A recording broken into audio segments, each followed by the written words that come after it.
Action తీసుకుంటాం. Simple. ఇప్పుడు పరిస్థితి ఎలా ఉంటుందంటే వైకాపా పాలనలో వారు ఇప్పుడు కూడా చూస్తే మా పైన ఆరోపణలు చేసి పారిపోతారు. నిరూపించమంటే ఒకడు కంపడ్డాడు. నేను 24 గంటలు టైం ఇచ్చా కదా, నిరూపించమన్నాను. ఆ 2000 రూపాయలు నా జోబులోకి పోయిందన్నాను అని అన్నారు. నిరూపించమన్నాను, లేదంటే స్టేట్మెంట్ విత్డ్రా చేయమన్నా, లేదంటే there will be action. No second thoughts, there will be firm action, no debate. అవును,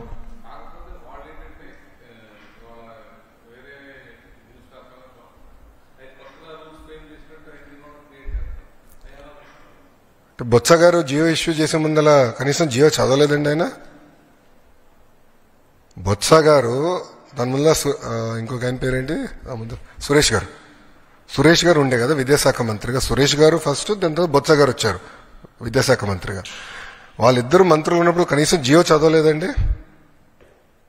I'm ready, we have followed the same guidelines, nothing has changed. With proof నా దగ్గర ఉంది. Nothing has changed. ఏం చేయలేదు. అందుకే కదా వాళ్ళు ఏం చెప్పలేకపోయారండి. వాళ్ళు మొన్నటి వరకు ఏమో ఏం జరగలేదు చేసి చూపించాం కదా. మాకు ఒక వెల్ఫేర్ క్యాలెండర్ కూడా ప్రకటిస్తామని చెప్పాం, ఇచ్చిన హామీలు నిలబెట్టుకుంటాం అని చెప్పి సిస్టమేటిక్గా మేము వెళ్తున్నాం. ఇప్పుడు ప్రభుత్వానికి సంక్షేమ అభివృద్ధి అనేది జోడెద్దుల బండి అని నిన్న కూడా మీకు చెప్పా. ప్రజలు మమ్మల్ని గెలిపించింది సంక్షేమం ఒకటే కాదు, ఉద్యోగాలు కల్పించండి అని కూడా కోరుతారు. మరి రోడ్లు బాగా చేయండి అంటారు.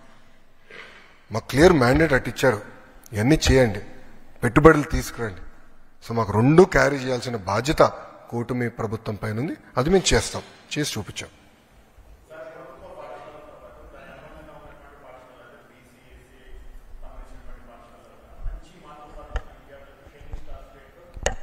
అవునండి, అవును.